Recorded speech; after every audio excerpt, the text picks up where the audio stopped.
hello all, and welcome to another episode of Dread Tidings. Yes, sorry I've been away. It's been work, Easter, etc., that kind of thing. You know what goes on in people's lives. I don't need to tell you that. But yeah, it is time to have a look at another toy. And as you can see, we're quite close in this week. We're not the usual far away that we usually are there. But there is a reason for that, as shall become clear in just a second. We're going to have a look at a DC comic book character today, and it's not going to be Batman or Superman. Yay! Although I do love Batman and Superman, yes, I know. I'm a bit of a geek. But we are having a look at one of the Green Lantern canon of characters there, which is something that's gone a bit quiet as of late. Hopefully, if the DC Universe films are more successful, then we will get a Green Lantern film done right. No offence, Ryan Reynolds, your film wasn't very good. But we'll move on. We have a character from the Red Lanterns. It is, of course, one of the smallest characters from the Red Lanterns. It is, of course, Dex-Starr. Dex-Starr, yes, we are literally talking a Blue House Cat, is a member of the Red Lantern Corps. And he's got one of the most feel-induced stories ever. If you don't know who Dex-Starr is, I'll see if I can find a link to the comic book itself. Just a little sort of spotlight, if it were, if you're familiar with the Transformers Spotlight set of comic books. It's kind of like one of those, but for a Blue House Cat. Basically, Dex-Starr started off as a cat called Dexter, who was in a Brooklyn animal shelter, and he was picked up by a lady who lived on her own, bit lonely, wanted a cat to have a companion as a companion, and basically they got on like a house on fire, loved each other to bits, Dexter and his owner, and his owner told him one day that if it wasn't for him, she wouldn't have as happy a life as she does. They, like I say, loved each other completely. Until one night where a couple of thieves tried to steal from her, or a thief tried to steal from her. I think it was just one guy. And she was asleep. Sadly, she woke up, and it looks very much like the thief killed her in her bed. Dexter tried stopping him, but because he was just a Blue House Cat at that point, he wasn't very successful. And although it's sort of ambiguous whether his owner lived or died or not, it's pretty not ambiguous that his owner died. But if you look anyway, it'll say it isn't entirely sure, but it's pretty explicit in the comic book that his owner is no longer with us. Dexter wasn't very happy about this, and tried to gain access to the flat again so he could sort of see his owner for one last time. The police who were in charge of the investigation basically booted the cat out of the apartment because they weren't sure, or they didn't know if he actually lived at the apartment or not. Dexter, therefore homeless, had to roam the streets, very, very lonely, and then got captured by a couple of ne'er-do-wells who put him in a sack and was going to throw him off a bridge. While they were discussing how hard he would hit the water and what would happen if he did, a Red Lantern ring, very much like this one, I have my Red Lantern ring, came flying out of the sky, ba-bum, ba-bum, ba-bum, ba-bum, ba-bum, attached itself to Dexter's tail, as we can clearly see there, and turned him into the Red Lantern we all know and love. Needless to say, the ne'er-do-wells who were going to throw him in the canal, or in the river, should we say, the Hudson River, they kind of wish they hadn't captured him because he ripped them to pieces. The last few panels of the comic have him curled up in a ball in a subway station, sleeping, saying, "I find one who hurt you. I kill. I good kitty." Basically referring to his owner, and everybody cried, even though technically at that point Red Lanterns were supposed to be bad guys.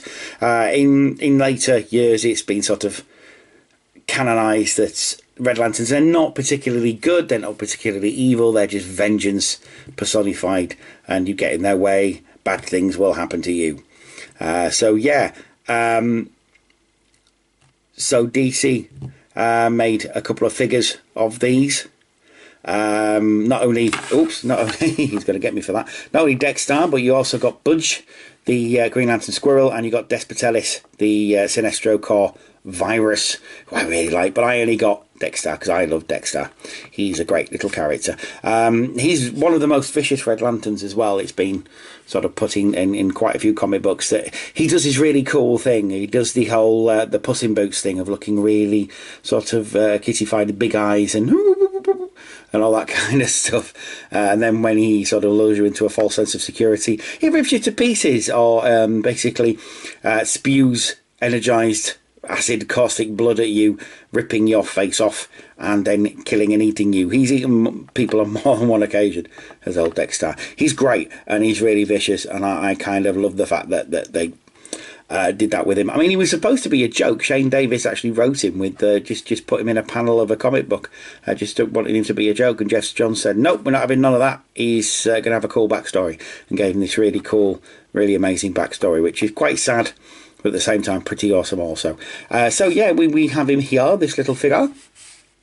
He's a very good representation of Dex-Starr. It's not very often you see little blue house cats turned into comic book superhero characters, but here we have one, and I really like him. I think it's a really good representation of the figure. The Red Lantern uniform is one of the coolest anyway. It's very smart and it's got very stark lines, I feel, and it really pops. It's one of those where you're not left in any doubt who they're with. You know, the red and the black go really well together, and I really like the Red Lantern symbol there. It's of course the Butcher. It's a representation of the Butcher, which is their, I was going to say spirit animal, but is their totem, their head, their symbol, as it were. It's a great big massive ragey bull, and yeah, very, very cool. The blue of Dex-Starr goes very well with the rest of the figure as well. It really pops, and like I say, it's very unusual to see this sort of character. The only thing I kind of don't like about it is that you can't put him on all fours, so he is always stood up, which is cool. I suppose that's how he would be flying through space. But he looks really, really nice, and I really like the look of him. The articulation, he's got articulation in his arms. Because he's so small, because he's so thin, that you can't have full articulation. It'd be impossible. But he's got articulation in his legs as well. His head goes around a full 360. It's on a very nice ball joint, so you can get a bit of action out of him. Not too much. He can look down a bit, he can look up mainly, but it's mainly just for turning. But that's cool. And very finally, his tail goes round, so you can have him stood up like that. The best way to do it is, though, at the bottom there, because, of course, he uses his tail to stand on, much like real cats, really.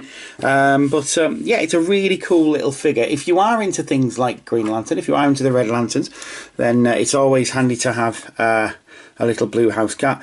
Like I say, it's not a massive review, this, or anything. It's just a character that I really, really liked, and I really, really thought needed an airing, and he looks really good with the Atrocities' Red Lantern there as well.